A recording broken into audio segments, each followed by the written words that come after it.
Avant toute chose, je vais accorder la parole au doyen de la faculté qui nous reçoit. Nous sommes dans ce mur. On ne peut pas venir dans la maison de quelqu'un sans que la personne ne vous dise un mot. Monsieur le DG de la Radio-Télévision nationale congolaise, RTNC.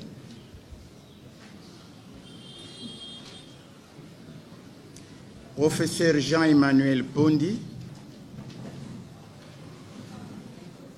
et collègues,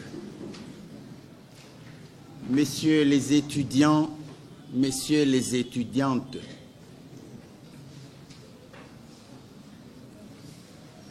nous sommes réunis ici pour suivre dans le calme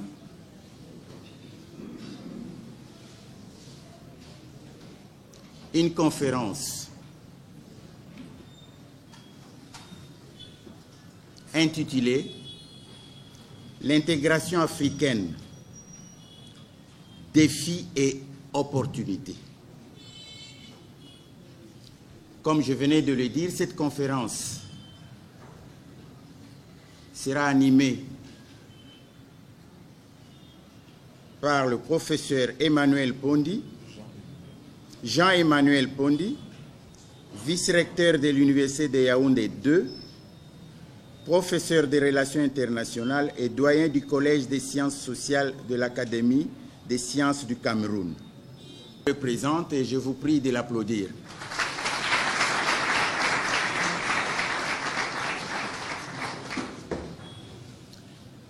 Cette conférence est organisée à l'occasion des activités de la présidence de la République à l'Union africaine, en partenariat avec la Radio-Télévision nationale congolaise. Donc l'activité sera radio-télévisée, et pour cela que j'ai pris mes étudiants de la faculté des sciences sociales, politiques et administratives de ne pas faire de cadeaux au professeur Jean-Emmanuel Pondi et de comprendre qu'il n'y a pas d'intégration africaine en dehors de votre pays, la République démocratique du Congo, qui est au centre et au cœur de toutes les préoccupations d'ordre géopolitique et d'ordre géostratégique dans la sous-région, dans la région africaine et dans le monde. Je ne vais pas éterniser la parole. Professeur Jean-Emmanuel Pondi, chers collègues,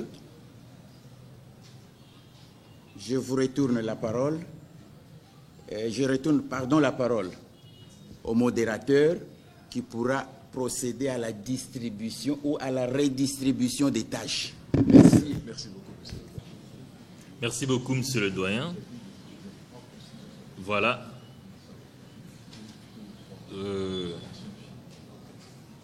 Nous sommes disposés. Le doyen s'est acquitté de cette lourde tâche de la présentation de notre invité, que je ne veux plus faire. Sauf que je vais essayer de présenter un peu, tout petit peu, en allant un peu dans le détail. Le professeur Jean-Emmanuel Pondi est spécialiste de sciences politiques et de relations internationales. Il est ancien directeur de l'Institut des relations internationales du Cameroun, IRIC en sigle. Il est aujourd'hui vice-recteur chargé de la recherche, de la coopération et des relations avec le monde des entreprises à l'université de Yaoundé 1. Diplômé tour à tour de l'université d'État de Pennsylvanie, aux États-Unis bien sûr, de la London School of Economics et de l'université de Cambridge en Grande-Bretagne. Il est auteur ou directeur scientifique de 22 ouvrages et 75 articles scientifiques, bien sûr. Il est professeur visiteur dans plusieurs universités africaines, européennes, américaines et asiatiques. À l'instar de l'université de Cambridge, la Johns Hopkins School of Advanced International Studies, à l'Académie diplomatique de Vienne de l'université de Nairobi. L'auteur est doyen, actuellement bien sûr, du Collège des sciences sociales de l'Académie des sciences du Cameroun. Si on peut l'applaudir, s'il vous plaît.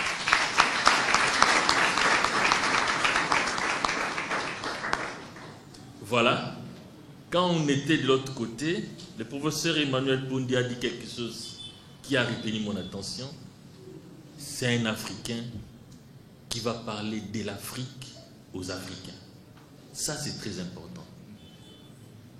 Écoutez ce que nous sommes par notre propre bouche, pas par une autre personne, par quelqu'un qui est comme nous, semblable à nous, qui a notre sang et qui va nous parler de nous. Monsieur le professeur, je vous accorde la parole. Merci, monsieur le doyen, monsieur le directeur général, chers collègues, chères étudiantes, chers étudiants, mesdames, messieurs, bonjour. C'est un grand plaisir et un grand honneur pour moi que de prendre la parole à l'université de Kinshasa que j'ai visitée voici 40 ans, quand mon père était ambassadeur du Cameroun à ce qui s'appelait le Zaïre. C'est avec grand plaisir que je reviens sur ce campus. Et comme l'a dit le modérateur tout à l'heure, il est important pour les Africains de réfléchir sur l'Afrique et de proposer des solutions africaines aux problèmes africains sans exclure le reste du monde et sans vivre en autarcie naturellement. Je voudrais vous parler de la thématique suivante, ici à l'université de Kinshasa, réflexion sur l'intégration africaine, 2 points, défis et opportunités. Alors, je voudrais, dans une approche en 3 temps, parler de cette problématique. D'abord, bien sûr, une introduction. La première articulation sera quelle est la nature des défis auxquels sont confrontés les Africains dans la question de l'intégration continentale. Quelle est la nature de ces défis? Dans une deuxième phase, nous allons explorer les opportunités que représente cette situation de problème. Parce que chaque fois qu'il y a un problème, le succès, c'est la capacité de transformer les problèmes en opportunités. C'est la définition même du succès. Je vais donc commencer avec une petite illustration pour montrer le paradoxe du manque d'intégration. Comme vous le savez mieux que moi, Kinshasa et Brazzaville sont les 2 capitales les plus proches du monde. Quand vous êtes sur la berge de la rivière Congo à Kinshasa, il vous suffit, je pense bien, d'avoir un haut-parleur, surtout vers les rapides, d'avoir un haut-parleur, et si votre vis-à-vis est de l'autre côté, ayant un haut-parleur, je crois que vous pouvez converser. C'est bien cela. Voilà. C'est à moins de 5 km, donc à une dizaine, quinzaine de kilomètres en bateau. Le paradoxe de l'intégration, c'est lequel? C'est qu'avant 1960, et pour vous le 30 juin, eh bien, si vous vouliez faire un coup de téléphone en face, voici l'itinéraire de ce coup de téléphone qui obéit à des réalités non pas technologiques, mais politique et essentiellement colonial à l'époque. Votre coup de téléphone que vous composez à partir de Kinshasa va être transféré à Bruxelles. 8000 km. De Bruxelles, il sera transféré à Paris, 400 km. De Paris, il reviendra vers Brazzaville, 8000 autres kilomètres. Quand vous avez calculé, vous avez ajouté ces milliers de kilomètres, ça vous fait combien? En tout cas, autour de 17 000 kilomètres. 17 000 kilomètres que fera le coup de téléphone pour en réalité 4 kilomètres de face à face. Voilà l'un des paradoxes du manque d'intégration. Voilà l'un des paradoxes que nous subissons pour les relations entre nous-mêmes dans un contexte qui était celui de la colonisation. Nous allons donc aujourd'hui, dans une première articulation, aborder les défis qui se posent à la question de l'intégration continentale. Le premier grand défi, et peut-être le plus important, c'est le défi de la mentalité africaine. La mentalité africaine qui est réfractaire à toute idée d'unité, d'union et de collaboration avec d'autres pays africains. La question, c'est pourquoi en sommes-nous là? Et la réponse, elle est troublante. Elle est troublante parce que notre système éducatif ne nous apprend rien sur nous-mêmes et encore moins sur les autres. La plus grande maladie, mesdames et messieurs, ce n'est pas le paludisme, même si le paludisme tue le plus de gens en Afrique. La plus grande maladie, ce n'est pas le VIH-Sida, même si pour l'instant nous n'avons pas encore trouvé de remède à cette pandémie. La plus grande maladie, ce n'est pas le Covid-19, qui pour l'instant a relativement épargné l'Afrique, a fait une hécatombe partout. La plus grande maladie, je suggère, c'est l'ignorance. Parce que l'ignorance accélère le rythme de détérioration dans tous les autres secteurs que je viens de citer. La plus grande des ignorances, celle dont souffrent les Africains, c'est l'ignorance de nous-mêmes. L'ignorance de notre pays, de nos pays, de notre continent. Plus grave encore, la fierté que nous avons de montrer cette ignorance sans avoir une culpabilité. Donc, à partir de ce moment, nous sommes devant un problème sérieux. Quand nous prenons le problème des frontières, qui est la première manifestation de la manière dont l'Afrique a été présentée dans une carte géographique, qu'est-ce que nous constatons? Nous constatons que les frontières africaines ont été dessinées à 8000 km du continent concerné.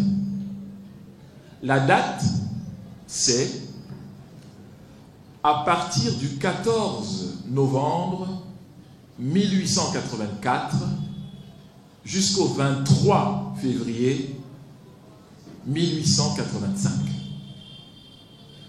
Se sont assis autour d'une table des Occidentaux qui ont décidé en nos lieux et places quelle portion revenait à tel parmi eux et quelle autre revenait à tel autre toujours parmi eux. Autour de cette table, il n'y avait aucun Congolais, aucun Camerounais, aucun Algérien, aucun Ivoirien, personne. C'est donc cette configuration géographique que nous tenons aujourd'hui pour être la carte de l'Afrique. Vous comprenez donc qu'il y a un problème, déjà, quant à la provenance de ces cartes et quant à leur contenu. Parce que pour l'Afrique traditionnelle et ancestrale, la notion de frontière était considérée sous l'approche conceptuelle de frontières tampons. C'était des frontières tampons, c'est-à-dire des zones de passage entre une civilisation et une autre, entre un groupe ethnique et un autre, entre un lieu géographique et un autre. C'est donc la frontière tampon. Et c'est ainsi qu'il faut comprendre, quand on prend dans l'histoire de l'Afrique, les grands royaumes de l'Afrique de l'Ouest. Le royaume du Ghana, du 9e siècle, était autour de Kumbi-Salé, qui était la capitale de ce royaume. Il va s'élargir géographiquement pour devenir le royaume du Mali, en épousant d'autres frontières, en épousant d'autres configurations. Mais ce ne sont pas des frontières qui sont inchangeables. Elles vont grandir, elles vont être absorbées à l'intérieur du royaume du Ghana, qui devient donc le royaume du Mali. Nous sommes au XIVe siècle. Le même royaume du Mali va se muer au XVIe siècle en un royaume qui s'appelle le royaume Songhai. Le royaume Songhai est donc en fait la continuation du royaume du Ghana jusqu'aux berges de l'Adamawa, c'est-à-dire aux portes du Cameroun. Un immense royaume. La particularité, c'est le concept de frontière tampon. Pour les Occidentaux, la frontière est une frontière limite, c'est-à-dire un mur infranchissable. Il s'agit là de deux concepts bien différents. Les royaumes africains sont des royaumes multiculturels, c'est-à-dire qui acceptent une différence comme naturelle à l'intérieur de ces aires géographiques. Donc, vous voyez que nous parlons de la même chose. Ce sont des frontières. Mais en fait, ce n'est pas le même concept. Le nôtre est un concept de frontière passerelle en tant qu'un pont, alors que pour l'Occident, le frontière est un mur étanche. Et à partir du moment où on établit donc ces murs, nous allons constater que les pays qui vont s'arroger ces frontières vont dessiner 80 000 km de frontières. 80 000 km de frontières entre 1885 et 1910. Nous sommes précis dans la chronologie. Ces tracés sont faits par 87% des pays occidentaux. La France est impliquée à 32% des frontières. La Grande-Bretagne, 26,8% des frontières. Pour les deux, ça fait 60% des frontières déjà, qu'ils ont tracées, qui se sont accaparées. L'Allemagne, 8,7% des frontières. La Grande-Bretagne, 26,8%, je l'ai déjà dit. La Belgique, 7,6% des frontières. Le Portugal, 6,9% des frontières. Quand vous prenez tout ceci, ça vous donne déjà 82% des frontières tracées, c'est-à-dire des 80 000 km. Ensuite, il y a la Turquie. Oui, la Turquie. 4% des frontières. N'oubliez pas que c'était l'Empire ottoman qui s'est disloqué, bien sûr, à la fin de la Première Guerre mondiale. Vous avez l'Italie, 1,7% des frontières, et enfin l'Espagne, 1,5% des frontières. Voilà les pays impliqués dans le traçage des frontières africaines. La question la plus simple, c'est sur le plan juridique, sur le plan moral, sur le plan éthique, de quel droit ces gens, ces personnes, se donnent-ils ce pouvoir de s'accaparer les sols de nos ancêtres à nous? C'est ça la question. Pouvez-vous aller en Normandie, ou bien en Écosse, ou bien en Flandre, dire « ça c'est ma portion de terrain. À partir d'aujourd'hui, c'est moi qui vous contrôle ici ». La réponse est non. Et la question est pourquoi la réciproque serait-elle non seulement acceptée, mais imposée comme la norme? Voilà l'un des problèmes qui sera un frein à l'intégration. Pourquoi? Parce qu'à l'intérieur de chaque frontière, les pays que je viens de citer vont s'atteler à inculquer leur langue, leur culture, leur civilisation et leur logique.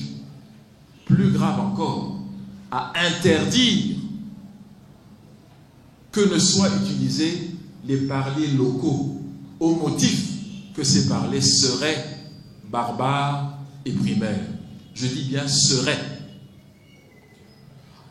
Nous avons donc été éduqués dans cette délégitimation de l'Afrique, dans cette honte d'être africain, dans cette gêne d'être nous-mêmes. Et c'est la raison pour laquelle vous avez beaucoup d'Africains qui sont fiers de ne rien savoir sur l'Afrique. Mais je dis que c'est inadmissible. Celui ou celle qui ne sait d'où il vient ne pourrait prétendre savoir qui il est et encore moins où il va. C'est simple. Nous sommes donc des entités hybrides, perdues, qui ne comprennent pas la dislocation de notre continent. Il y a beaucoup de jeunes parmi vous qui pensent que la carte de l'Afrique est une carte qui a toujours été comme ça. Elle a à peine 100 ans. L'Afrique, c'est 400 000 ans, au moins. L'Europe, c'est 70 000. Les Européens sont apparus sur la Terre il y a seulement 70 000 ans. Donc, ils sont tout récents par rapport à nous. Alors, c'est important pour nous de comprendre que la configuration géographique est source de tensions, de problèmes, parce qu'elle est une juxtaposition des civilisations et des cultures qui sont à 8000 km de chez nous et qu'on nous a demandé d'assimiler et finalement de digérer. C'est un problème. Quand il s'agira maintenant de procéder à l'intégration, comment allons-nous procéder? Telle est la question. Et l'école africaine est ce qui a d'abord été écarté. J'espère que vous le savez. Il a été interdit, comme je l'ai dit, de parler nos langues. Or, dans la civilisation africaine, il n'y a pas de lieu qu'on appelle école. Il n'y a pas un lieu géographique. L'école est un processus qui commence dès votre initiation de classe d'âge jusqu'à la fin de votre vie. Où chaque jour, à chaque instant et à chaque heure, vous êtes en apprentissage permanent dans nos villages. Et qui sont vos instituteurs? C'est toutes ceux et toutes celles qui ont l'âge de vos parents, qui sont vos instituteurs. Donc ça veut dire que dans un village, s'il y a 200 adultes, vous avez 200 maîtres et 200 instituteurs qui ont le droit de vous corriger. Il n'y a pas non plus dans notre système de séparation en termes de discipline. Mathématiques d'un côté, sciences de l'autre, histoire d'un côté. Non. l'école africaine est une école globale où on apprenait les choses de manière ludique. Donc on était au courant de ce qui se passait dans sa culture, dans ses proverbes, dans son histoire.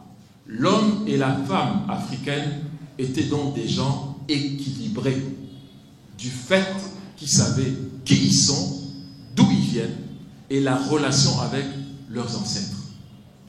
Aujourd'hui, nous avons été déconnectés. Et pire encore, nous sommes les principaux avocats de la cause anti-africaine. Il y a beaucoup parmi vous qui croient que le thème de l'intégration africaine est une illusion, est une utopie. Beaucoup parmi vous, ça je le sais, si j'en juge par les jeunes avec qui j'ai des interactions au niveau de l'université au Cameroun. On me dit, mais professeur, vous êtes un doux rêveur. Tout ce que vous dites là, c'est impossible. Ça n'arrivera jamais. Vous vous peinez pour rien, professeur. Les forces qui sont contre nous sont imbattables. Je vous dis aujourd'hui que c'est faux. C'est faux. Il faut croire à ce qui semble impossible. L'exemple le plus simple, c'est celui de l'avion. En 1902, il n'y avait pas d'objet volant.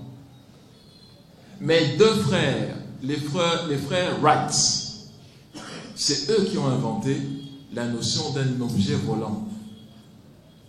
L'avion.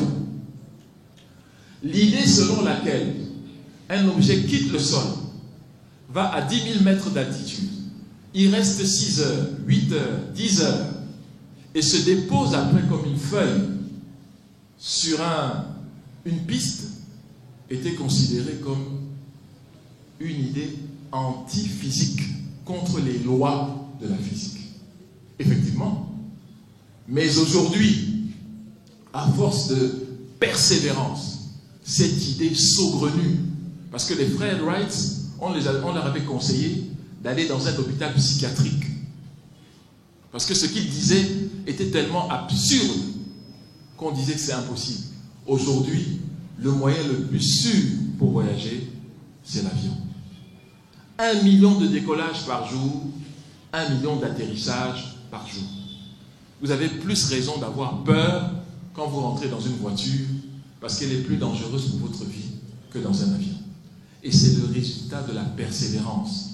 Il faut croire contre toute chose que ce n'est pas parce que les gens croient que c'est faux que c'est nécessairement vrai que c'est faux.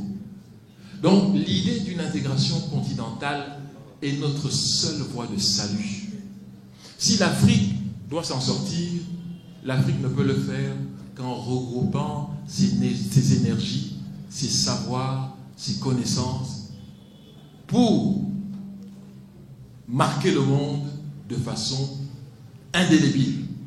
Donc c'est très important, cela. La deuxième chose, c'est en réalité, après les frontières, c'est bien sûr le système éducatif dont je viens de parler, mais c'est aussi la formation d'un leadership de l'intégration. Où sont nos écoles où les différents leaders africains se réunissent pour parler du même objet? Où sont-elles?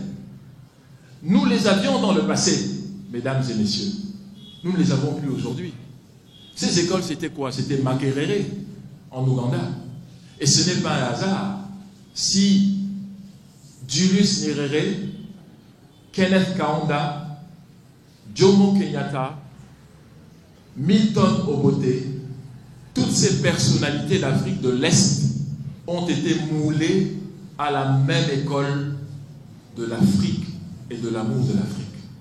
Ce n'est pas un hasard par conséquent si la East African Community a été créée et a été la plus efficace des organisations d'intégration africaine après la fin de la colonisation. Ce n'est pas un hasard, parce qu'ils avaient des vues convergentes.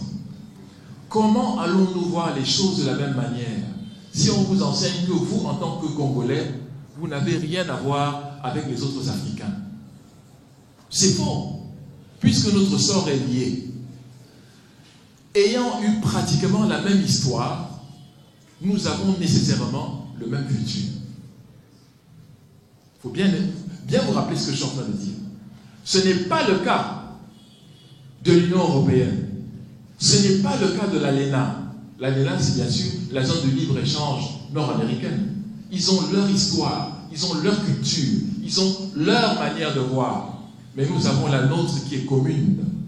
Une domination, une subjugation et surtout un mépris de notre civilisation qui est la source de toutes les civilisations humaines. Chaque être humain, mesdames et messieurs, sur la terre est afro-descendant. Ne l'oubliez jamais. Donc, quand on a fait le tour, on revient sur ces principes. Alors, je reviens pour dire que le principal défi que nous avons, c'est l'attitude mentale que nous développons vis-à-vis de la notion d'intégration. Et nous avons plusieurs manières de marquer cela. Nous sommes persuadés que la solution aux problèmes africains ne peut venir que hors d'Afrique. Ça, c'est une conviction qu'on retrouve chez beaucoup d'Africains. Or, c'est exactement le contraire qui est vrai. Dans l'histoire de l'humanité, il n'existe aucun exemple, je dis bien aucun, où une civilisation par philanthropie est venue en aider une autre pour s'en sortir. Ça n'existe pas. L'Afrique, qui est le réceptacle de 45% de tous les minerais du monde, ne peut être que l'enjeu central du XXIe siècle. C'est pour ça que ce sont les Africains qui ont bâti une partie de l'Europe, qui ont bâti les États-Unis, et dont les minerais et les richesses sont en train de bâtir la prospérité chinoise au moment où nous parlons. D'où vient-il que quand nous disons que cette prospérité doit être mise au service de l'Afrique, nous sommes considérés comme des doux rêveurs? D'où vient-il que la plupart des Africains veulent quitter l'Afrique où se trouvent les richesses pour courir et s'engouffrer vers des endroits où se transforment leurs richesses? N'est-ce pas un paradoxe? Pourquoi? Parce que les minerais dont je viens de parler ne sont que des ressources, mais ne sont pas des richesses. Ça ne sert à rien de donner la liste du cobalt, comme ici vous avez le cobalt, le manganèse. Ça ne sert à rien tant que ce n'est pas utilisé pour améliorer la qualité de vie des individus qui vivent sur ces terres. Là, ça devient des richesses. Mais pour l'instant, ce sont des ressources. Point. Et rien d'autre. Voilà le paradoxe d'une Afrique assise sur une richesse incommensurable que tout le monde connaît en dehors des Africains eux-mêmes. Pourquoi? Parce que dans leur salle de classe, on ne leur en parle jamais. Et ce n'est pas un hasard, mesdames, messieurs. Si vous êtes tenus ignorants de tout ce que vous avez, ce n'est pas un hasard. C'est de manière à ce que l'exploitation et la transformation de ces ressources en richesse se fassent toujours de manière extravertie.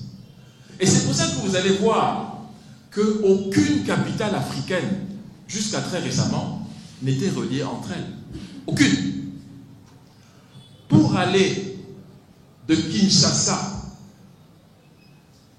à Pretoria, ou de Kinshasa à Lusaka, ou de Kinshasa, bon, pour ce qui est du Brazza, c'est clair, c'est évident, à Yaoundé, il n'y a pas de route pour vous y amener. Il n'y en a pas. Ce n'est pas un hasard. Toutes les routes sont configurées de l'Interland vers les ports d'exportation. Voilà la configuration géographique et géoéconomique de l'Afrique. Ça veut dire que les citoyens qui y vivent, cette ressource ne leur est pas destinée. C'est ça que ça veut dire. C'est destiné à d'autres. Et qui construit ces chemins de fer? Ce sont vos arrière-grands-parents. Ce sont vos grands-parents. C'est eux qui ont construit cela. Parce que quand on dit, oui, la Belgique, par exemple, a construit les chemins de fer. Non, c'est une fausseté historique. Ce sont les Congolais qui ont construit cela sous la duresse de la Belgique. Oui, c'est ça la réalité. Donc il faut faire très attention à la transfiguration de l'histoire. Nous devons tout faire pour rester au centre de notre propre récit, dans tous les domaines. C'est un impératif. L'Afrique ne se développera jamais si nous continuons à penser que nous sommes à la marge du monde. Jamais. Donc, vous voyez que le système éducatif contribue à la non-manifestation de l'intégration parce que nous ne savons rien les uns des autres. Maintenant, il y a eu, je passe à la deuxième partie parce que l'on peut rester indéfiniment sur la première, il y a eu quand même, en termes de défis à relever et des opportunités, depuis une centaine d'années, et surtout une soixantaine d'années, il y a eu des avancées qu'on ne pourrait nier. La première avancée, bien sûr, a été la création de l'OUA, que beaucoup ont contesté, mais il vaut mieux ça que rien. Je ne suis pas de ceux qui sont d'avis qu'il faut détruire ce qui existe pour le remplacer par rien. Ce n'est pas une bonne approche. L'OUA a été créée le 25 mai 1963 à Addis Abeba, capitale de l'Éthiopie. Mais en fait, l'OUA finalement s'avérera être une instance d'harmonisation des politiques étrangères des États africains. Point. Quand on regarde vraiment ce à quoi a servi l'OUA jusqu'à présent. Et c'est ainsi qu'ils ont été capables de combattre l'horrible hydre de l'apartheid. Ça a commencé à Kikwit.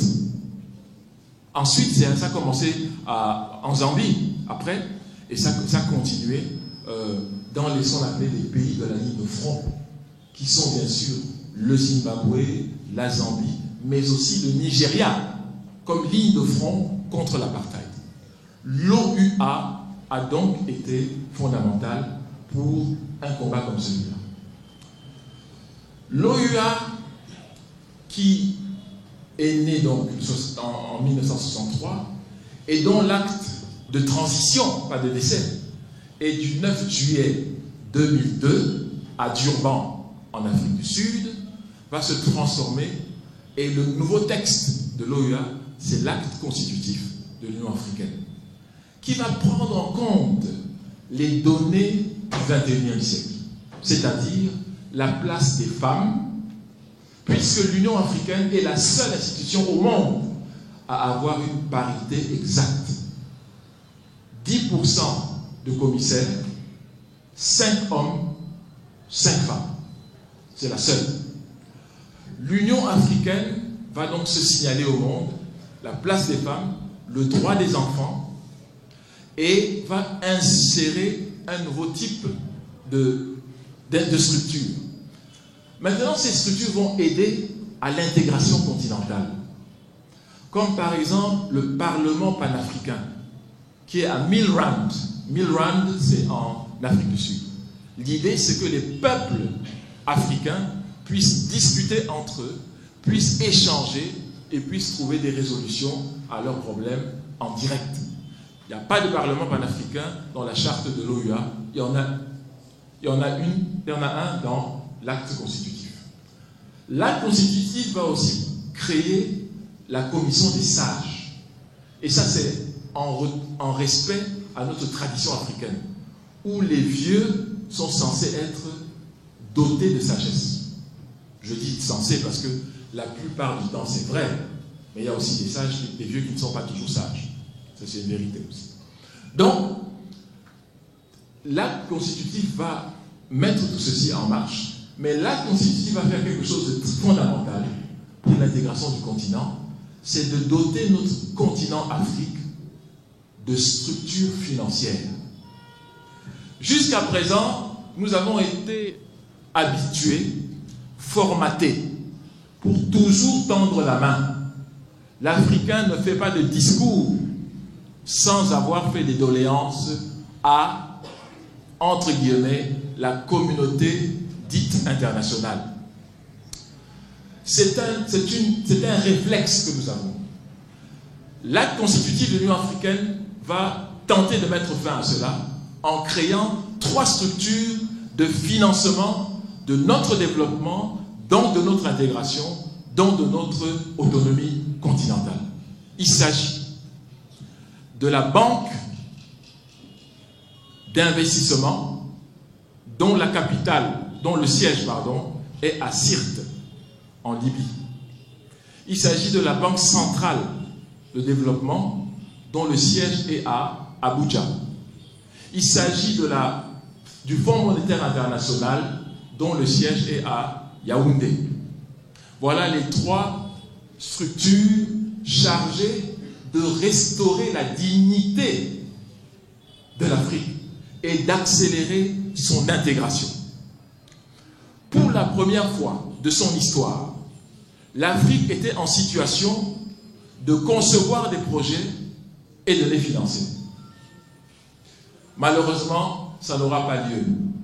Muammar al-Kadhafi, guide leader de la Libye, parce qu'il n'aimait pas qu'on l'appelle président, il nous a dit qu'on ne faut pas utiliser le terme président.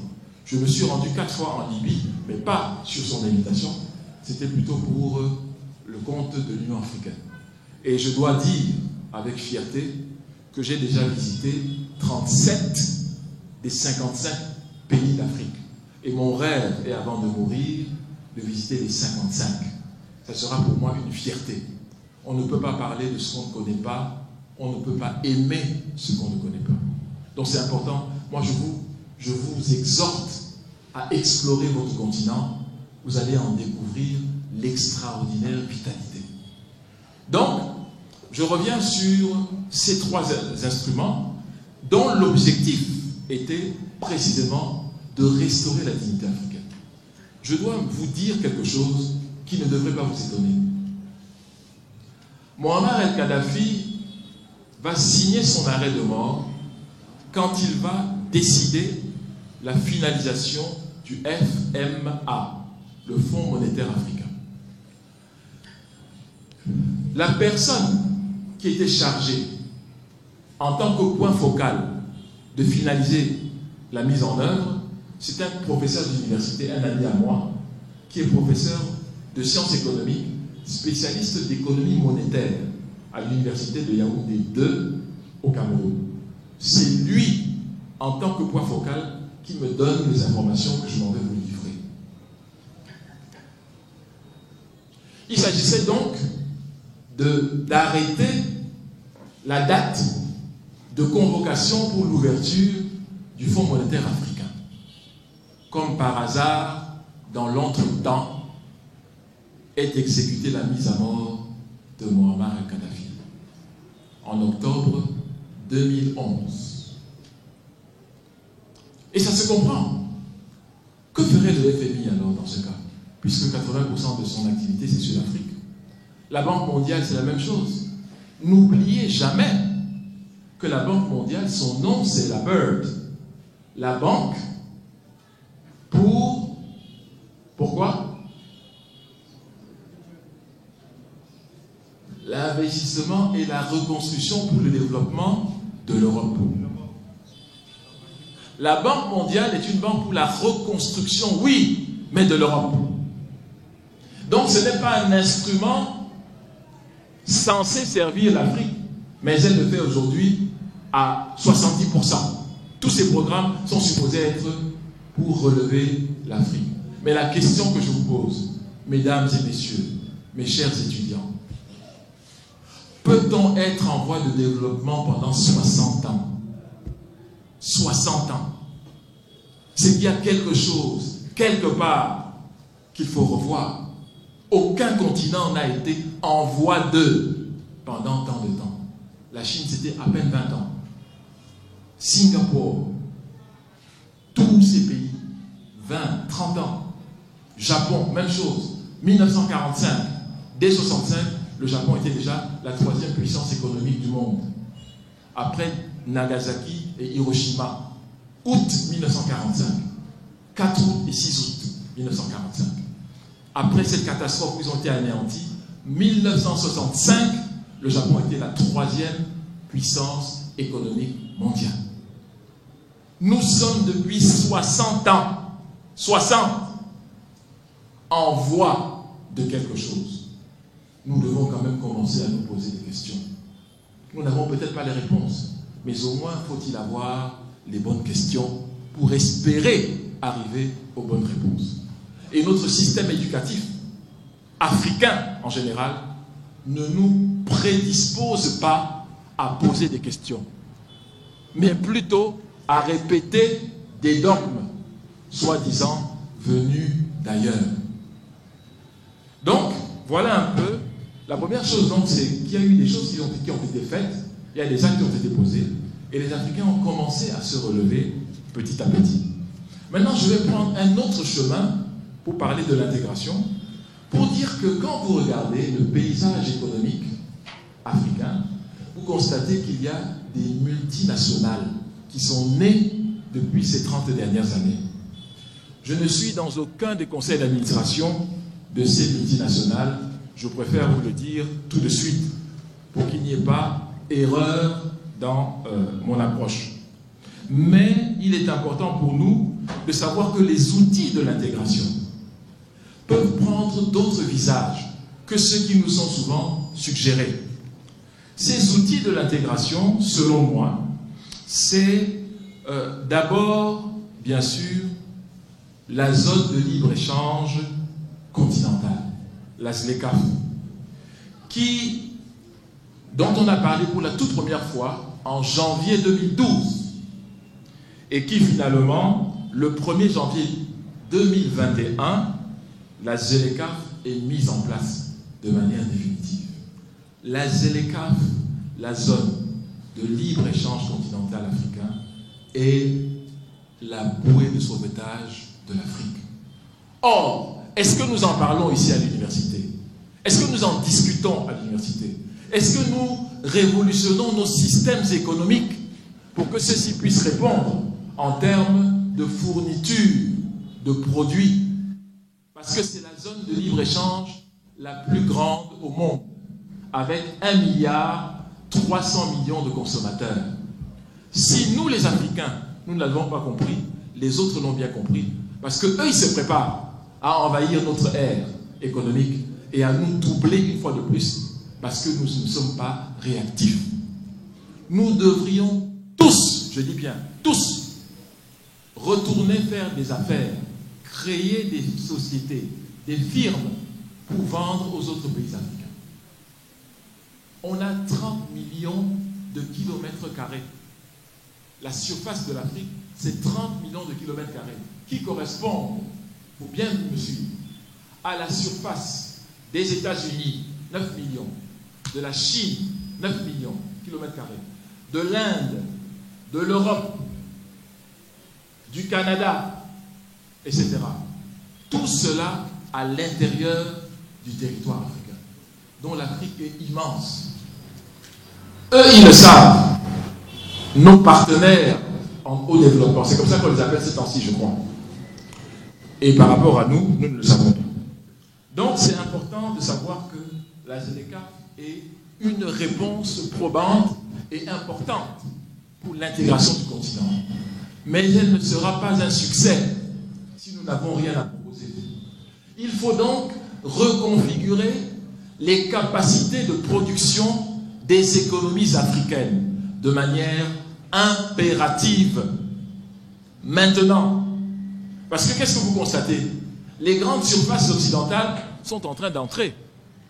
Vous avez vu, ils sont en train de construire des grandes surfaces ici. Pourquoi? C'est pour contourner justement la ZLECAf. Ces grandes surfaces et ces multinationales doivent être africaines, de part et d'autre de l'Afrique.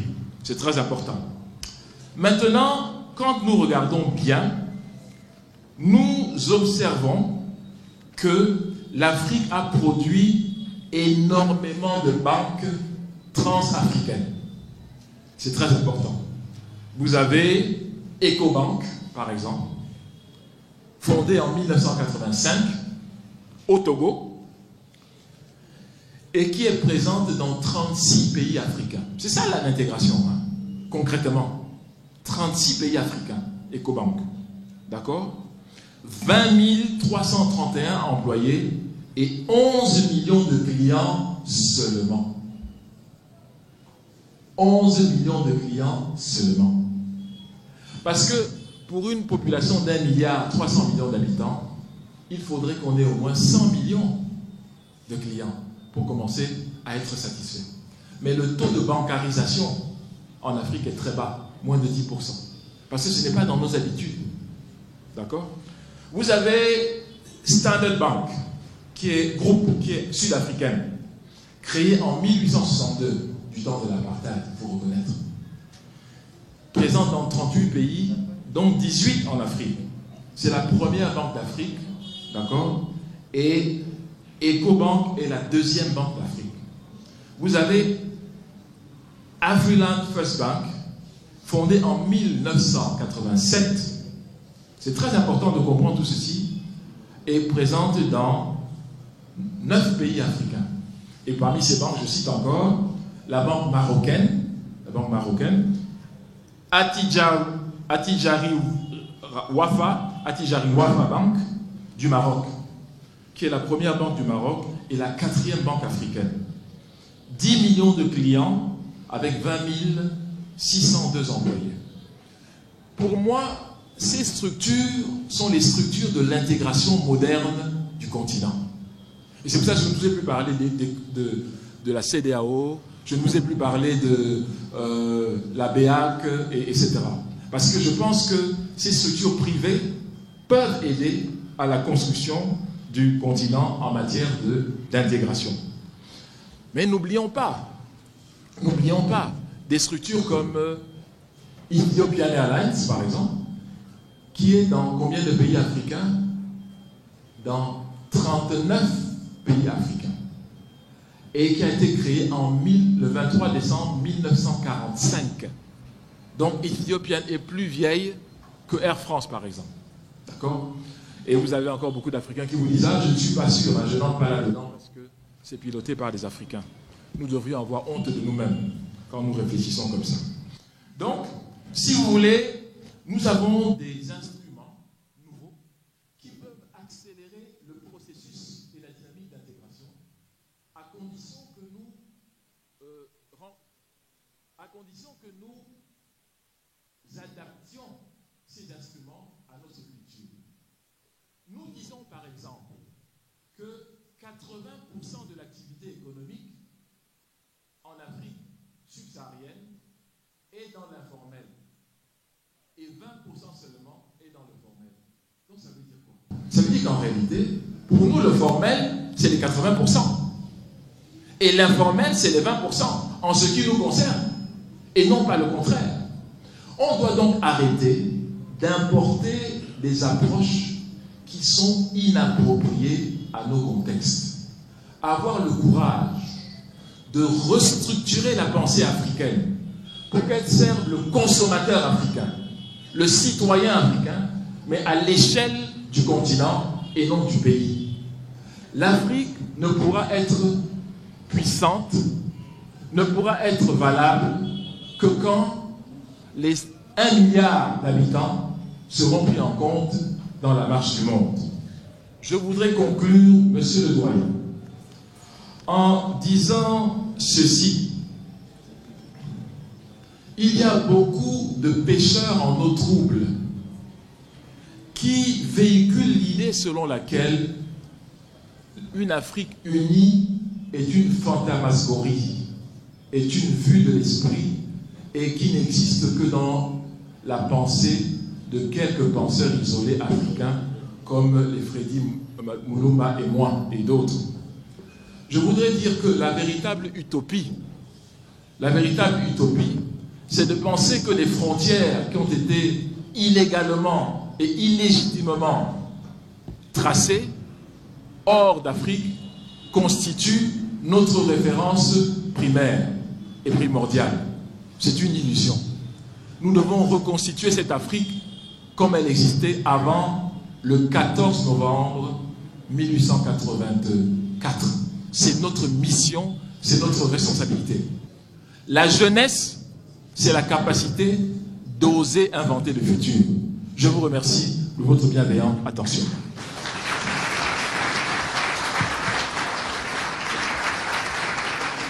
Et nous allons donner la parole au DG. Il va, dans quelques minutes, il va être bref pour nous dire ce qu'il a. Merci. On a pris cette initiative au nom de la télévision nationale congolaise, Radio-Télévision nationale congolaise, pour collaborer avec l'université de Kinshasa. Désormais, on va commencer à faire des conférences ici. Bien, vous pouvez nous inviter, que ce soit aux facultés de sciences économiques, sciences politiques. On enregistre pour que notre peuple apprenne ce qui se passe à l'université. Généralement, vous parlez ici, mais le peuple ignore. Donc, nous voulons qu'il y ait quand même cette collaboration entre la société et l'université. Donc, sans université, il n'y a pas de société. Aujourd'hui, vous voyez la Chine, vous voyez l'Allemagne, vous voyez l'Amérique, toutes ces grandes puissances. Tous ces pays sont puissants, c'est parce que les universités ont travaillé. Donc, en Afrique en général, nos universités sont abandonnées. Donc, nous, on a pris conscience. Pour reconstruire l'Afrique, reconstruire notre pays, il faut que la science s'implique.